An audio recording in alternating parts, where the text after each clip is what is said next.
Hi friends, welcome to sweet home kitchen. இன்றைக்கி நம்ம பார்க்க போகிறது பார்த்திங்க அப்படின்னா சிவப்பு அரிசியோட அடை தான் பண்ண போகிறோம். இது பார்த்திங்க அப்படின்னா சிவப்பரிசி மாவு கடையில் வாங்கினது தான்.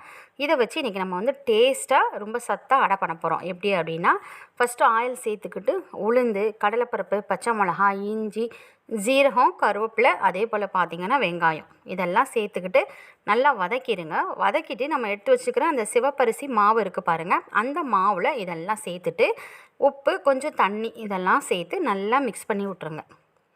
இந்த மாதிரி நீங்கள் மிக்ஸ் பண்ணிட்டீங்க அப்படின்னா நல்லா வாசனையாக இருக்கும். அடை சாப்பிட்றதுக்குமே ரொம்ப ரொம்ப நல்லாயிருக்கும்.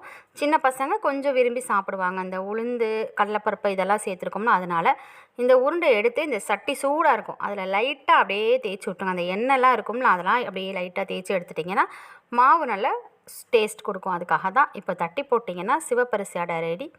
ஸ்வீட் ஹோம் கிச்சன் சேனலை லைக் பண்ணுங்கள், ஷேர் பண்ணுங்கள். தேங்க்யூ.